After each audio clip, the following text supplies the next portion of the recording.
कश्यपने किती वेळा मारण्याचा प्रयत्न केला, पाण्यात टाकून मारण्याचा प्रयत्न केला, डोंगरावर वरून ढकलून देऊन मारण्याचा प्रयत्न केला, हत्तीच्या पायाखाली दिलं.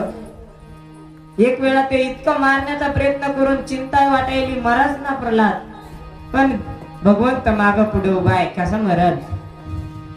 भगवंत प्रल्हादाला काही झालं नाही म्हणून चिंता झाली. हिरण्यकश्यपूला कसं माराव.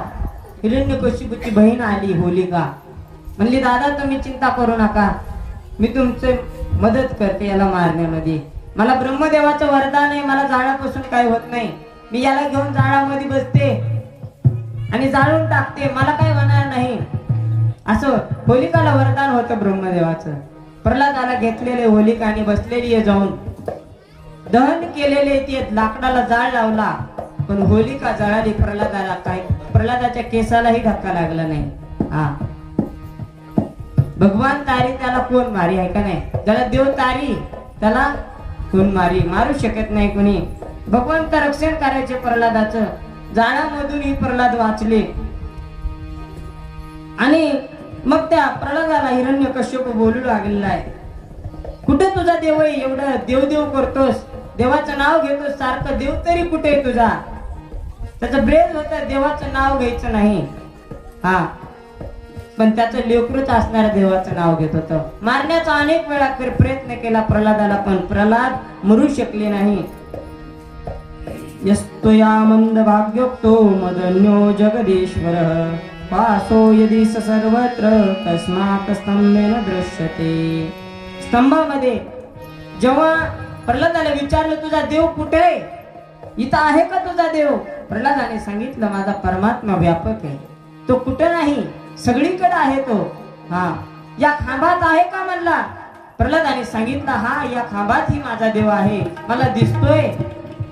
त्या हिरण्यकश्यपूने काय केलेले, भगवान शुकाचार्य म्हणतात सत्यम विधातुम निज भृत्य भाषितम व्याप्तिं च भूतेषु खिलेषु चात्मनः अदृश्यतात्यद्भुत रूप मधुहन स्तंभे सबार्ह्य न मृगम न मानुषम. न मृग न मानुष, न सिंह न माणूस, दोन्हीही नाही आणि दोन्हीही आहे, असं अवतार भगवंताने घेतलेला आहे. जेव्हा त्या हिरण्यकश्यपूने तलवार त्या स्तंभावर त्या खांबावर उघडली ना, त्यामधून भगवान नरसिंह प्रकट झालेले आहेत. नरसिंह भगवंताने अवतार घेतलेला आहे. बोला नरसिंह भगवान की जय. आज ही हर एका खांबामध्ये नरसिंह आहे, हर एका खांबामध्ये नरसिंह आहेत, आजही आहेत. पण नरसिंह बसे प्रतिखंबन में, नरसिंह बसे प्रतिखंबन में प्रकाडन को प्रल्हाद कहा. नाही, हर एका खांबामध्ये नरसिंह आहेत, पण काढायला प्रल्हाद राहिला नाही. त्या नरसिंहाला खांबातून काढण्यासाठी प्रल्हाद लागतोय, प्रल्हाद नाहीये.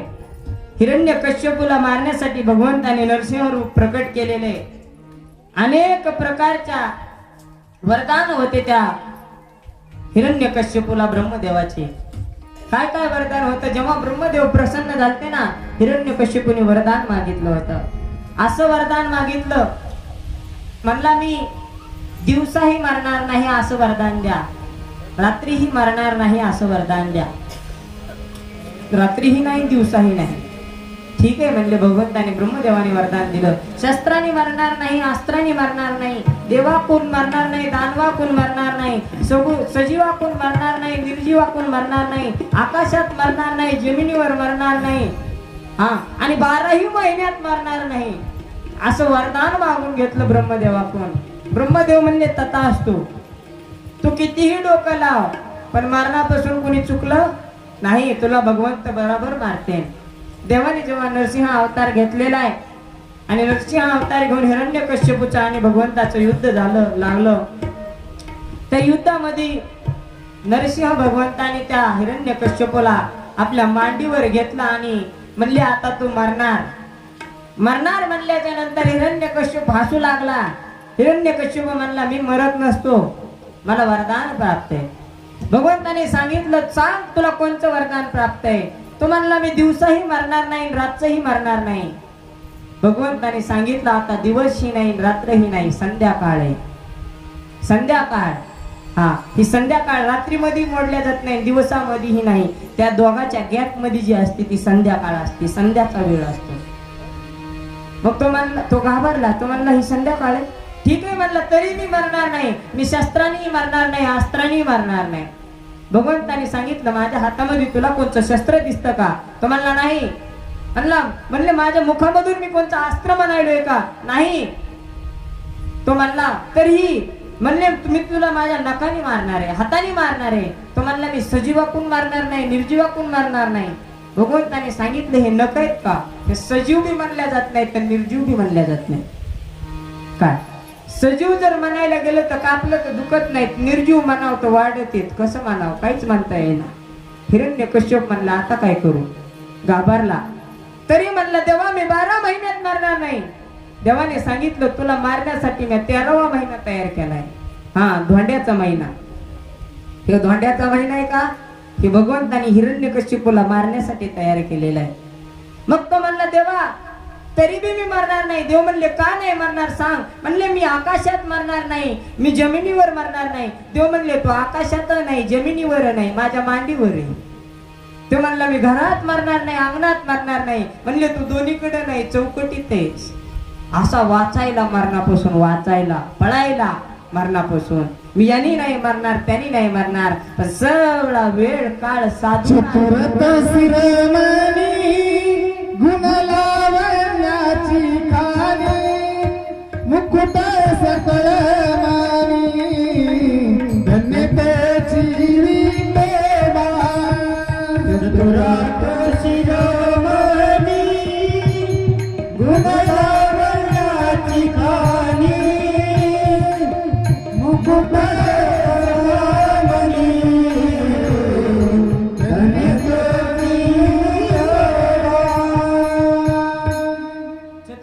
शिरोमणी गुण लावण्याची खाणी. अनेक वरदान त्यांनी मागून घेतले होते, पण एकही वरदान कामाला आलं नाही.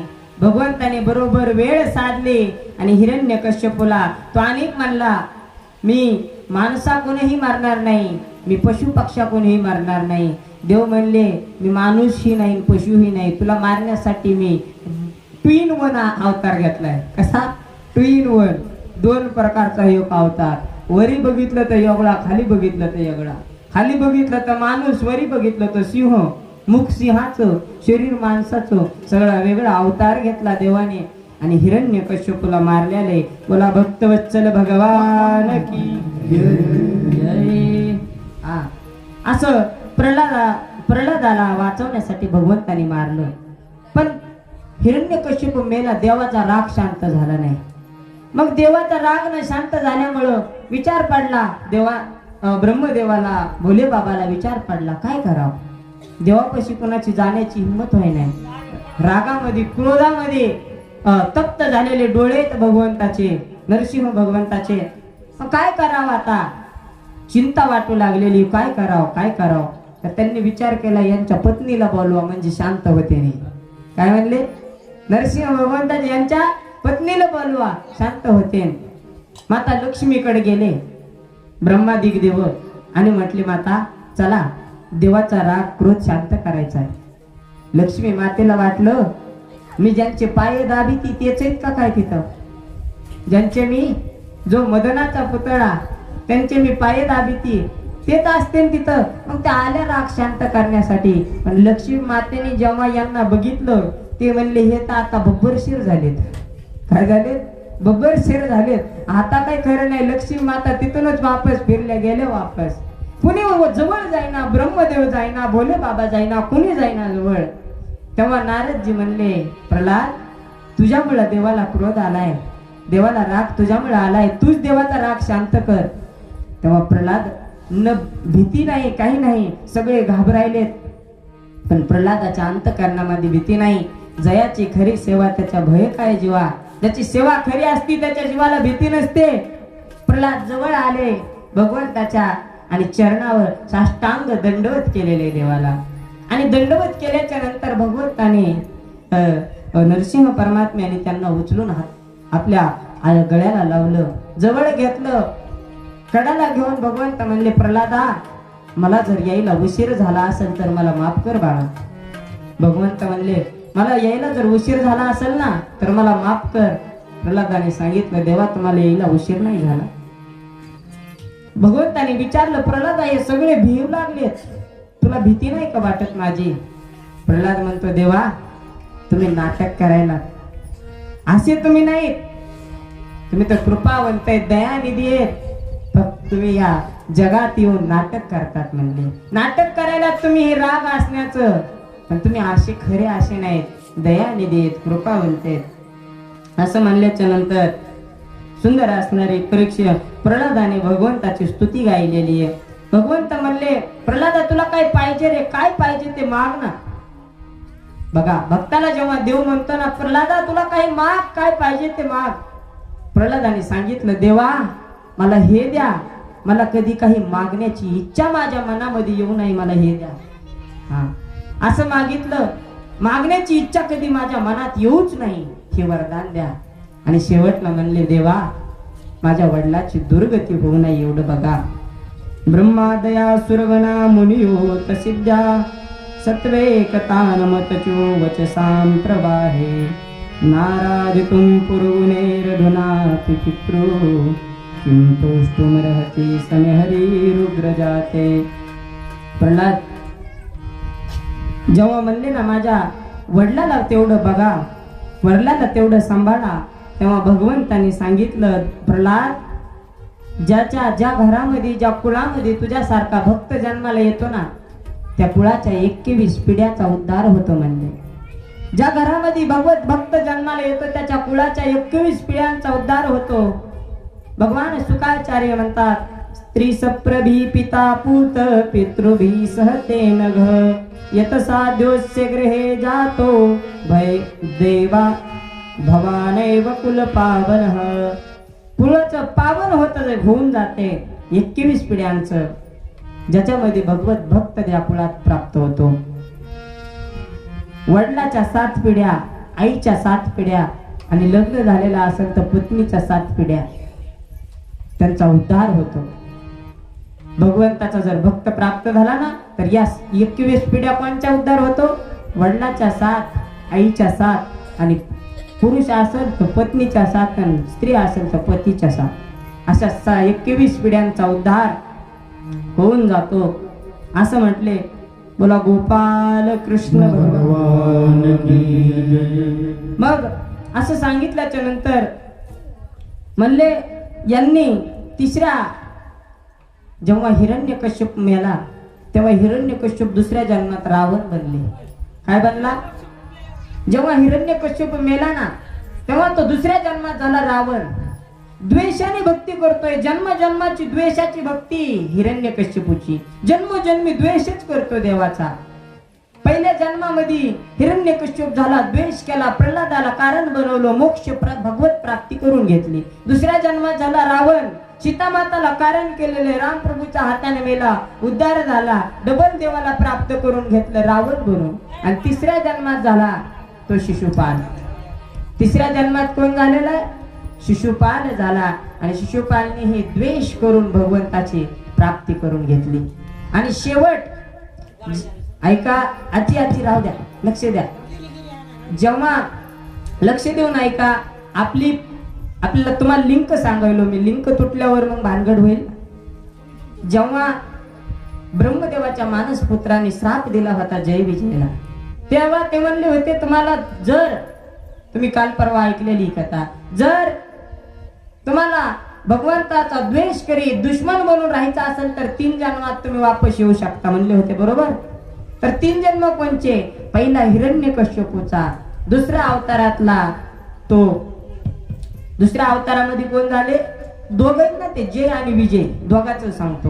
पहिल्या जन्मामध्ये जय विजयला श्राप लागला, त्यांचा पहिला जन्म झाला हिरण्याक्ष आणि हिरण्यकश्यपू. हिरण्याक्ष आणि हिरण्यकश्यपू. दुसरा जन्म झाला तो रावण आणि कुंभकर्ण. रामप्रभूच्या हाताने उद्धार झाला, द्वेष केला. आणि तिसरा जो जन्म झाला तो कन्हैयाच्या हाताने त्यांचा उद्धार झाला, तो एक शिशुपाल आणि दुसरा वक्रदंत. बोला गोपाल कृष्ण भगवान की जय. अशा 3 जन्मामध्ये भगवंताचा द्वेष करून त्यांनी त्यांचा श्राप भोगला. आणि भगवत शेवट प्राप्ती झाली, भगवंताच्या विग्रहामध्ये विलीन झाले. असे त्या प्रल्हादाचा असणारा प्रल्हादाला कारण करून हिरण्यकश्यपू निघून गेलेले. तर एक वेळेस प्रल्हाद आपल्या रथामध्ये बसून एका वनामध्ये गेलते. वनामध्ये गेले तर त्यांना एक तिथं वनामध्ये एक आराम करायलेले संत दिसले. संताला बघून प्रल्हादाने विचारलं, महाराज तुमच्यापाशी कोणी शिष्य नाही, तुम्ही एकटेच पडलेला आहेत वनामध्ये आणि तरीही तुम्ही एवढे धष्टपुष्ट आनंदी, तुमच्या चेहऱ्यावर इतकं तेज कसं आहे? तर त्या संतांनी काय सांगितलं? ते संत म्हणतात, प्रल्हादाला सांगू लागले ते संत दुसरे तिसरे कुणी नसून ते कोण आहेत? भगवान दत्तात्रेय. दत्तात्रेय ते आरामात पहुडलेले आहेत वनामध्ये. त्यांना प्रल्हादाने विचारलं, तुम्ही असे आनंदी कसे? तुमच्यापाशी शिष्य नाही, तुम्ही धष्टपुष्ट कसे?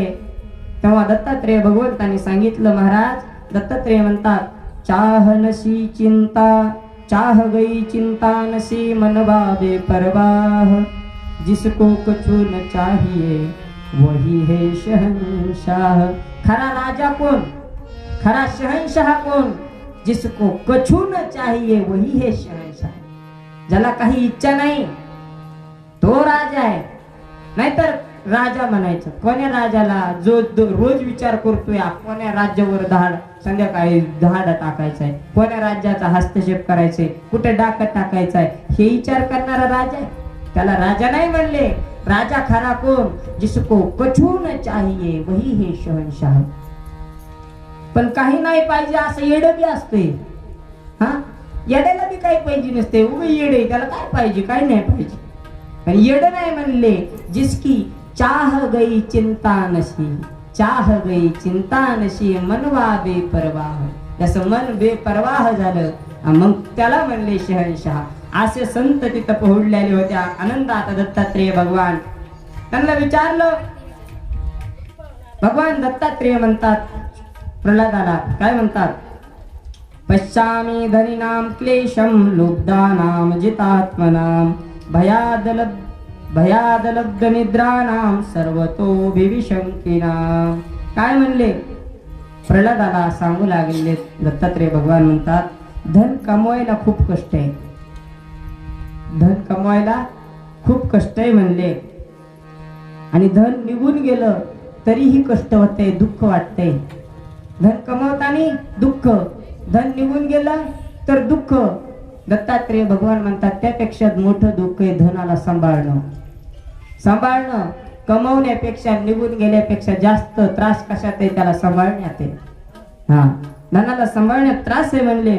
म्हणून या दुःखमय संसारातून मला असं बेपरवाह होण्यासाठी मी 24 गुरु केले. दत्तात्रेय भगवान म्हणतात, किती गुरु केले?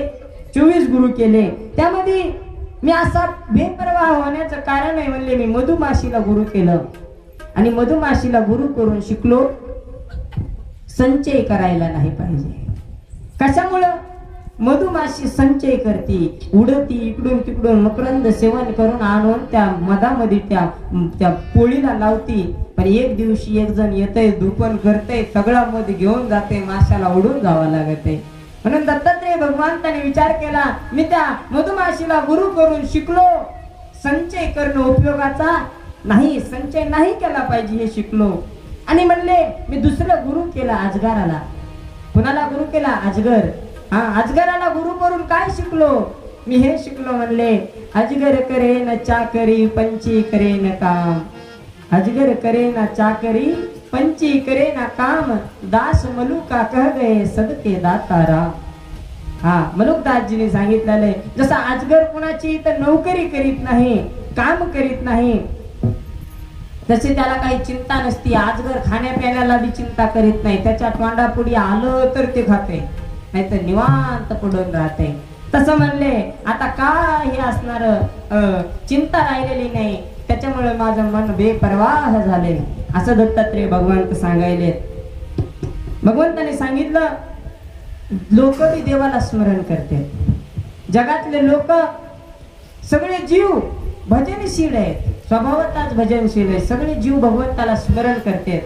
पण कधी करतेत म्हणून सांगतात भगवान दत्तात्रय म्हणतात कधी करतेत लोक स्मरण हा दुःख में स्मरण सब करे सुख में करे ना कोई काय म्हणले दुःख में स्मरण सब करे सुख में करे ना कोई जो सुख में स्मरण करे तो दुःख काय को होईल सुखामध्ये जर त्याला आठवलं त्याला स्मरण केलं तर दुःख होईल कशाला हा दुःखामध्ये स्मरण निस्त केल्याच्या नंतर तो कसा प्राप्त होईल त्याला सुखामध्ये विसरलं नाही पाहिजे असं दत्तात्रय भगवंताने प्रल्हादाला सांगितलं बोला गोपाल कृष्ण भगवान